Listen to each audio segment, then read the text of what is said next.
What if true greatness is not about becoming more, but about becoming less? What if the path to purpose is not found in standing above others, but in stepping aside? And what if the greatest fulfillment comes not from being seen, but from pointing to something greater than yourself? There is a moment recorded in the Gospel of John that carries a quiet but powerful message. It comes from John 3:22-36, where John the Baptist speaks again about Jesus. At this point in the story, John is no longer alone in his ministry.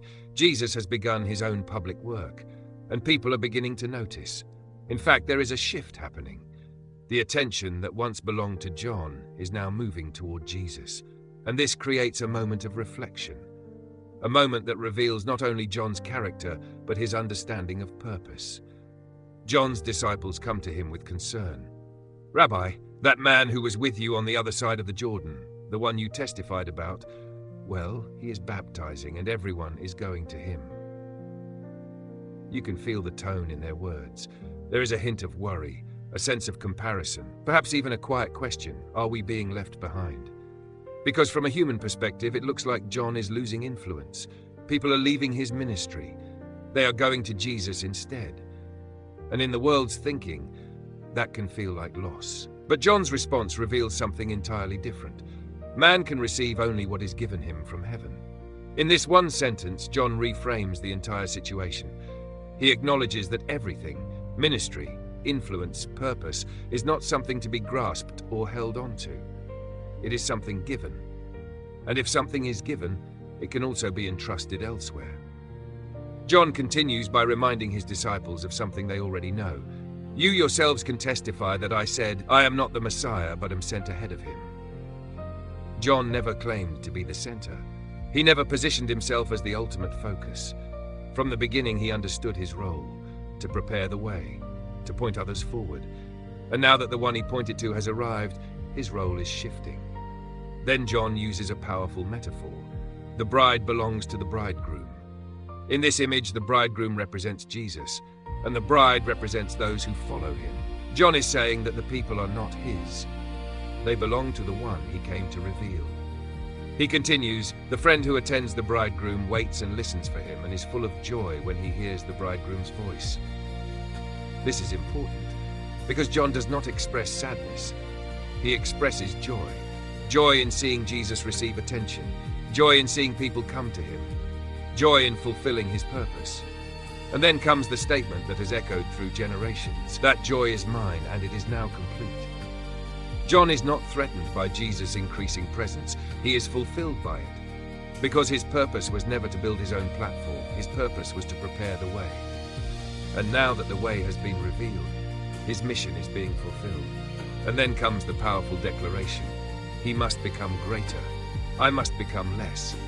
This is not a statement of defeat. It is a statement of alignment. It is not about losing identity. It is about recognizing place.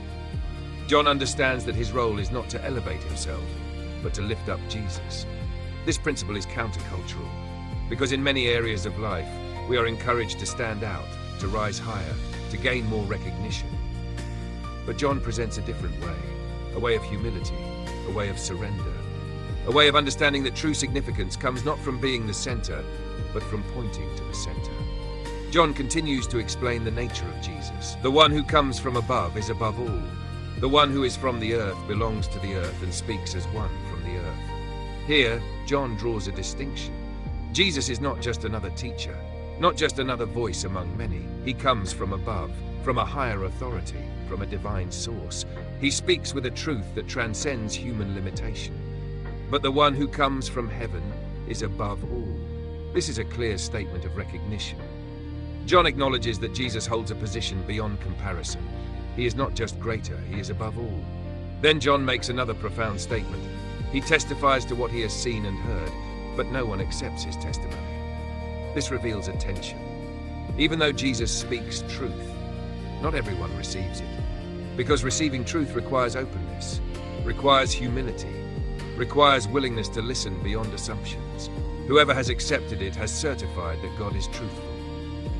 To accept Jesus' message is to affirm that God's truth is real, that his words are trustworthy, that what he reveals is not human opinion, but divine truth. Then John continues, "For the one whom God has sent speaks the words of God, for God gives the Spirit without limit." This is a powerful statement. It shows the connection between Jesus and the divine. His words are not limited. His authority is not restricted, because he is filled with the fullness of the Spirit. And then comes one of the most important truths in this passage. The Father loves the Son and has placed everything in his hands. Everything. Not just some things. Not just part of the responsibility. Everything. This speaks to the authority and trust placed in Jesus. He is not operating on the margins. He is at the center of God's plan. And then John concludes with a final contrast. Whoever believes in the Son has eternal life, but whoever rejects the Son will not see life, for God's wrath remains on them. This is a serious statement, because it highlights the importance of response. Belief is not just intellectual agreement, it is a decision, a posture, a willingness to receive, and it carries significance beyond this moment, eternal significance. So what does this passage teach us? It teaches us that purpose is not about holding on to position. It is about recognizing your role. John understood that his role was temporary, that he was preparing the way for something greater, and when that moment came, he stepped aside, not in defeat, but in clarity, in peace, in understanding. It also teaches us that true fulfillment comes from alignment. John did not lose joy when Jesus gained attention. He found joy in it, because his purpose was connected to something greater than himself. And finally, it teaches us about humility. The kind that does not seek recognition, but seeks truth. The kind that does not cling to control, but trusts the process. He must become greater. I must become less. This statement invites reflection. What does it look like in our own lives? Are there areas where we hold on to control? Are there moments where we seek to be seen more than we seek to serve? Are there times when we measure success by recognition rather than by purpose? John's example challenges us to reconsider, to shift perspective, to understand that greatness is not always about standing at the front. Sometimes it is about stepping back so that something greater can be revealed. And as this passage closes, we are reminded that the story of Jesus is not just about one moment. It is about a greater truth unfolding, a truth that invites belief, a truth that offers life, a truth that calls us to trust, to align, and to receive.